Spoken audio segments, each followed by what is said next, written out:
గోదావరి జిల్లాలకు సంబంధించి కాకినాడలో ఘోర హత్య జరిగిందని చెప్పుకోవచ్చు. ఈ పలసపాడు విజయనగరంకి సంబంధించి ఈ ఉమ్మడి మన్యం జిల్లాకు సంబంధించి పార్వతీపురం పలసపాడు గ్రామానికి చెందిన ఒక వ్యక్తి ఇక్కడ ఈ ప్రాంతం అంటే కాకినాడ జిల్లాకు సంబంధించి తొండంగి మండలంలో ఒక ప్రైవేట్ కంపెనీలో పనిచేస్తున్న పరిస్థితి మాత్రం నెలకొన్నాయి. ఇలాంటి తరుణంలో దారుణంగా ఆ వ్యక్తిని పేక కోసి అత్యంత దారుణంగా హతమార్చిన ఘటన అయితే మాత్రం వెలుగులోకి వచ్చింది. ఘటనా ప్రాంతానికి తొండంగి పోలీసులతో పాటు డివిజన్ కి సంబంధించిన డిఎస్పీ శ్రీహర్ రాజు పోలీసులంతా కూడా చేరుకున్నారు. ఒకసారి చూసే ప్రయత్నం అయితే చేద్దాము. మన మృతదేహాన్ని ఒకసారి పరిశీలించే ప్రయత్నం అయితే చేద్దాము. ఈ ఉదయం ఈ దారుణమైన ఘటన చోటు చేసుకుంది. అయితే అధికారికంగా పోలీసులు ఏం జరిగింది అన్నదైతే మాత్రం తెలియచేయలేదు.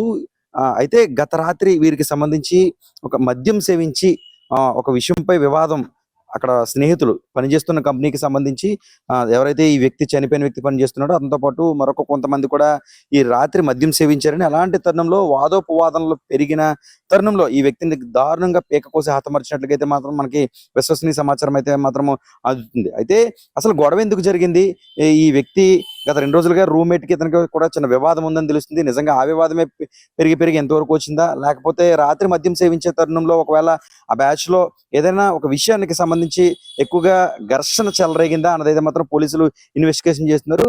అయితే ఈ ఎవరైతే రాత్రి మద్యం సేవించారో వీరంతా కూడా ప్రస్తుతం పరారులో ఉన్నట్లు మనకి తెలుస్తుంది. మృతదేహానికి సంబంధించి తొండంగి మండలం ఏదైతుందో పెరమల్లపురం పంచాయతీ గడ్డిపేట శివారు ఈ మృతదేహాన్ని పోలీసులు గుర్తించారు. ఈ తొండంగికి సంబంధించిన ఎస్ఐ జగన్మోహన్ తో పాటు ఇటు పెద్దాపురం డివిజన్ డిఎస్పీ శ్రీహర్ రాజు, సర్కిల్ కి సంబంధించిన సిఐ పోలీసులంతా కూడా ఘటనా ప్రాంతానికి చేరుకుని మృతదేహాన్ని పరిశీలించారు. పోస్ట్ మార్టం నిమిత్తం తుని ప్రభుత్వ ఏరియా ఆసుపత్రికి మృతదేహం తరలించారు. ప్రస్తుతం మృతదేహం ఉన్న ప్రాంతంలో మనము అయితే ఉన్నాము. అయితే ఈ మధ్య కాలంలో మద్యం ముఖ్యంగా మత్తుకు బానిసైన నేపథ్యంలో ఇలాంటి ఘటనలు కూడా జరుగుతున్నాయని కూడా వరుసగా చెప్పుకోవచ్చు. ఎందుకంటే ఆ మద్యం మత్తులో వీరు ఏం చేస్తున్నారో కూడా అర్థం కాని పరిస్థితులు అయితే మాత్రం నెలకొన్నాయి. ఒక పక్క పోలీసు యంత్రాంగం మద్యం అంటే గంజాయి వంటి వాటిని పూర్తిగా నశింపజేయడానికి అనేక అవగాహన సదస్సులు వారిని అరెస్టులు చేస్తున్నప్పటికీ కూడా గోదావరి జిల్లాలో ఈ మద్యం మత్తులు అనేవి అధికమవుతున్న పరిస్థితులు అయితే మాత్రం నెలకొన్నాయి. ఇలాంటిదే ఈ మద్యం మత్తు ఘటనలోనే ఈ ఘటన కూడా జరిగిందని చెప్పుకోవచ్చు. అయితే పోలీస్ ఇన్వెస్టిగేషన్ లో మరిన్ని వివరాలు అయితే మాత్రం తెలియాల్సి ఉంది. ప్రస్తుతం అయితే మాత్రం పోస్ట్ మార్టం నిమిత్తం ఇక్కడ తరలించారు.